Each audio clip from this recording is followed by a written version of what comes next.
Vətəndaş mövqeyimlə Rayət İmam Əliyev. İran və Amerika-İsrail arasında atəşkəs imzalandı.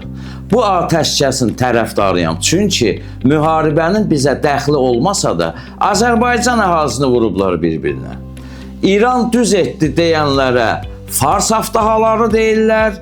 İsrail düz etdi desən, olursan Siyonist rejimin tulası və Azərbaycanı bölüblər tərəfkeşliyə. İran deyir, biz qələbə qazandıq. Trump deyir ki, İran qorxdu, bizimlə atəşkəs imzaladı. Tarixçi dostum Anar Abutalıbovun gözəl bir yazısına rast gəldim. Anar yazır ki, qələbə böyük itçilər hesabına əldə olunursa, ona pir qələbəsi deyilir. Nədir pir qələbəsi? Eramızdan əvvəl 279-cu ildə Askule döyüşündə böyük itçilər və çoxsaylı qurbanlar verib qələbə qazanan sərkərdə pir demişdi. Biz bir də belə bir qələbə qazansaq məhv olacağıq. Məncə İran və Amerika-İsrail davasında da qələbə qazanan olmadı.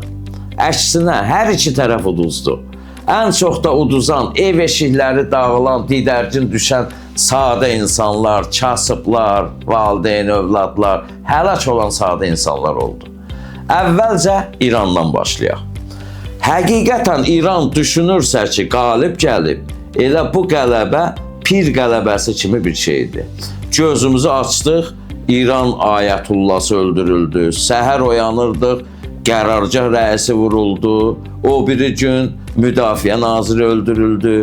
Əlqərəz, İranın ən yüksək rütbəliləri bu müharibədə həlak oldular. Yoxsa kör-körana, sağa, sola, Naxçıvana, Türkiyəyə və ya hara gəldi dron atmaq, dinc əhalini təşvişə salmaq qələbə deyil. O dronlar, bombalar, hər biri milyon dollarla qiymətləri var. Yəni silah-sursatlar istifadə edildi, müdafiə sənayesi zəiflədi, iqtisadiyyata böyük zərbə vuruldu. Bu müharibədə məlum oldu ki, İranın daxilində nə qədər İsrail və Amerikaya işləyən casuslar var. Əsas fiqurların sıradan çıxarılması, İran kəşfiyyatının iflic vəziyyətdə olmasından və başqalarının əlində olmasından xəbər verir. İndi də Amerika və İsrailə baxaq. Onlar da uduzdu. Çünki dünyanı idarə edənlərin məskəni kimi eşitdiyimiz İsraildə, dünyanın ən super güc dövləti olan Amerikada böyük itkilər verdilər. İsrailin əraziləri bombalandı, Amerikanın hərbi obyektləri dağıdıldı. Yəni bütün dünyanın qorxduğu Amerika-İsrail mifi iflasa uğradı. Anladıq ki, əslində bu dövlətlər biz düşündüyümüz qədər də qüdrətli deyilmişlər. Nəhəng Amerika-İsrail qüvvələri və qarşılarında Molla İranı. Əşrəf Rüya serialında deyildi kimi. Siz hepiniz Əşrəf tək.